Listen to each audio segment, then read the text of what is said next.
This is a phenomenal bike ride, and I can tell you he's so casual. This is his first time he's ever biked the full 112 miles here in Hawaii. He's never been up to the turn in Harvey. He's certainly been up there today. Doesn't he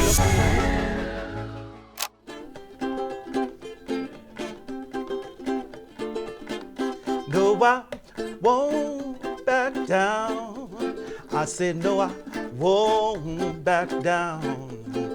You can stand me up at the gates of hell, but I won't back down. I say 'cause I won't back down, because it's breakfast with Bob. I say it's breakfast with Bob. Poncho Man, yeah. Welcome everybody. Breakfast with Bob, St. George edition, championship edition. My name is Bob Babbitt, brought to you by Master Spas, Zion's Bank, Quintana Roo, Forum Smart Swim Goggles, Clash Endurance, Premium Plus Sports, and of course our Challenged Athletes Foundation. Our next guest, who every single weekend has a sprint finish somewhere on the planet. One of our favorite people on the planet. Second place yesterday, Mr. Lionel Sanders. How you doing, Lionel? I'm not too bad, Bob. Not too bad. My first question, Poncho Man, do you just come up with that in the moment? What song you're gonna go with? Yeah, really? Wow, that was a great choice. How perfect is that for Lionel? Won't back down, wonderful man. song. So we're watching yesterday, and I'm thinking, okay, there's going to be a train with Sebi and Cam and Lionel and Sam on the bike, and then those guys went off, and Lionel's sitting back. Yeah, there was a train with those guys, yes. Except it was missing me. So, yes. I was there in the beginning, but had to make a decision in the moment, and that was what I was most worried about coming into this race, was would I make the correct decision in the moment? And I just knew, fortunately, Cam made it pretty easy and Sam made it pretty easy for me to make the decision, because I could just tell that it was going to negatively affect the back half of my race if I went with them. And, well, I made the right decision in the moment, I think. Yeah, I think you made absolutely. It's like you've become a chess player out there. It seems like you're able to focus on what's happening right now rather than just taking off.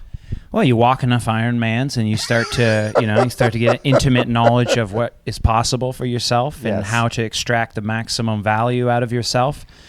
And so my mantra really the entire race was just, is this helping or hindering hour 7 of this race? Because the reality is Ironmans are won and lost in hour 7, and I lose them most of the time in hour 7. So that's really all I wanted to do, and they made it pretty easy on me in that the pace was too high, so I just dropped back. I turned it into an individual time trial. I basically forgot about every single other person in the race.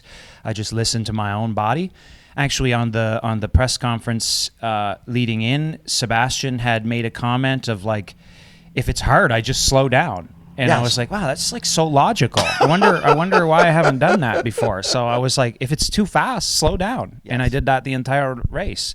And it goes against, my natural tendencies. But even now, having done it all the way to the finish, the final 40 minutes of the run was still excruciatingly painful. So even racing in that way, it's still very, very painful experience, but in a nice way, though, this time. Usually it's like, well, in Coeur d'Alene, I was literally like holding my own torso up because I had lost function of basically all the muscles in my body. And so in that race, I actually was thinking, like, I might actually have to crawl to the finish line, like, honestly. And that's just not, you're not racing. Like, you're not competing at that stage. You're surviving.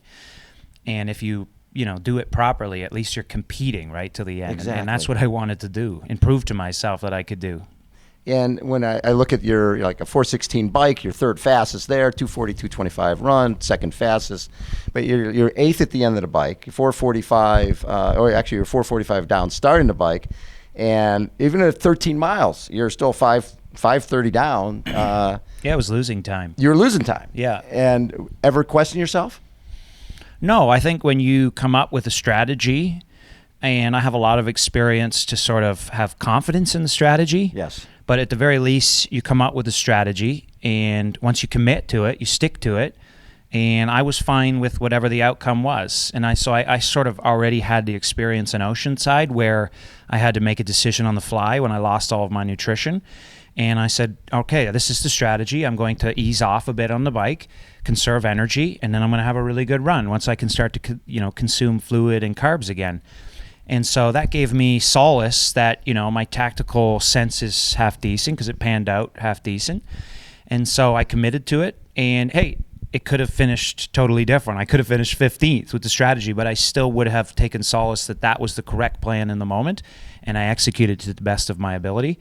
And when you do that, that's really all you can ask of yourself. Did you surprise yourself in Oceanside? Because we saw you early in the run. You're 2 minutes down to Brownlee and Ben Canute, and then you outran the field. I wouldn't say I surprised myself. I just don't care, to be honest with you. Like I'm like, whatever happens, happens. Yeah. Like I don't know. You put like unnecessary pressure on yourself, and it's usually just like in your own mind. Like it's all make believe, right? It's like I do my very best, yes. and that's all I can ever do. And I think what I lacked in the past was having an understanding of what I can do and my own limitations and how to get the most out of myself and when to push and when to ease back.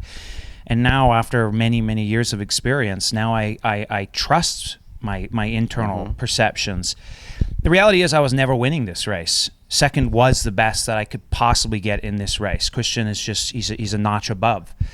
And that's fine. And so I could have, in many, many times now, I've done these races with this unrealistic thing that I'm going to try and beat Jan, you know what I mean? And I absolutely sabotaged my performance in trying to do something that I was never capable of doing. That's not to say at some point I can't do it, right. But you have to listen and understand what's going on around you and know, okay, that's beyond my capacity today. So yesterday, that was I extracted absolute limit of my capacity on the day. And when you do that, that is the only thing we're after. It's the only thing that gives you satisfaction, is to extract the best from yourself on the day with what you have.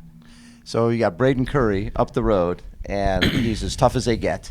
When did you start getting the feeling, okay, maybe I can catch him? Because it seemed like never. No, never. Okay. Never. Even the final little turnaround with approximately half a mile to go, I knew it was still a long shot, because I knew once we got back, first off, he's going to see me. So there's the final turnaround. We're kind of alone out there, that final section.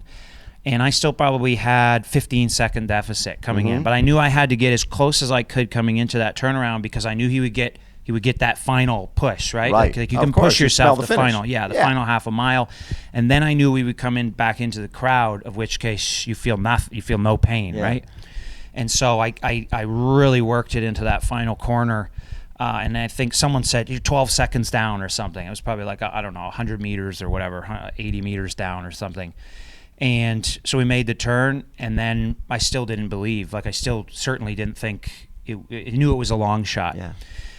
And fortunately for me, he was at his limit, and I was too. My hands, like I was starting to go numb in my hands and arms and things, because I had been pushing for 2 straight miles, basically as hard as I could go. And then I came up next to him as the crowd was building. I went behind him because I had made this mistake in Oceanside. I came up next to Rudy, and I surprised him, and he went. And I was hoping to take a little break when I came up next to him.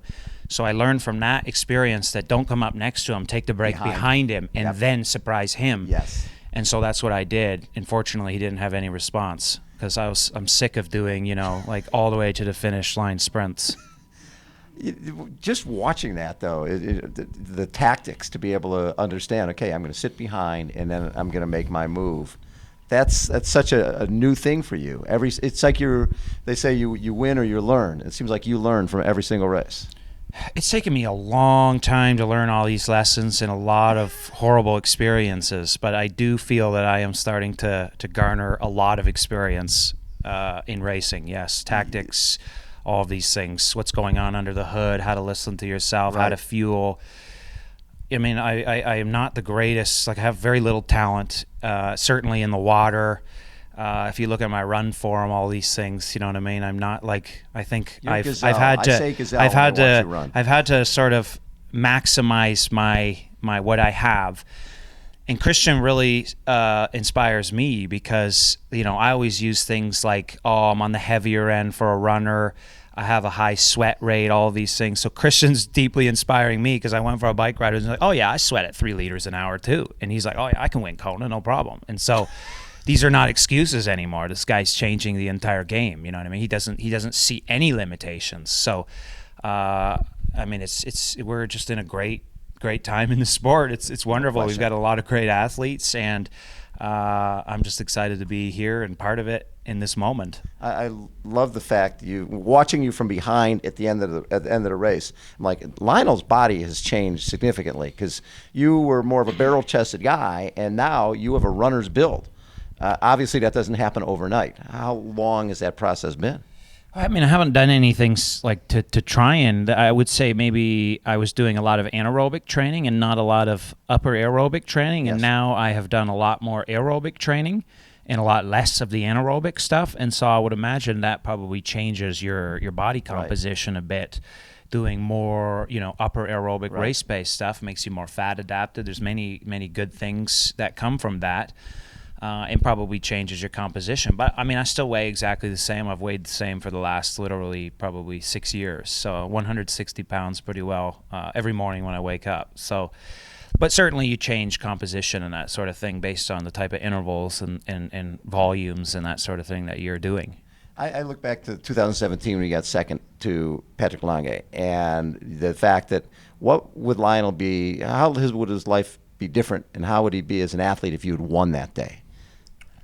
I would like to think, I would have been like Jan. He wins by like 5 minutes, and it's like, oh, I could have won by 15. You know what I mean? Like he has a great attitude, and from that standpoint, that winning is not really the driving force. It's extracting and finding out your absolute maximum potential. So even if I had won yesterday, I still think that I would be like, no. I still have, I think in 2 to 3 years of I feel like I'm on the right path now, and I feel like my peak will come 2 to 3 years from now with concentrated training. And so that's what's motivating me, is to find out how far can I get myself. And I'm certainly not there yet. And so that's in 2017, I hope that would have been my attitude. Love it. Lionel, as always, appreciate you taking time and chatting, and congratulations on just a phenomenal race. You are must-see entertainment every time you step to the line. Not by choice, but thanks, Bob. I appreciate it. Everybody, round of applause for Mr. Lionel Sanders, Poncho Man. Take us out. Won't back down. I said no, I won't back down. You can stand me up at the gates of hell, but I won't back down, because it's breakfast with Bob, and I say it's breakfast with Bob. Poncho Man. Thanks, everybody. Hold on, we'll be right back.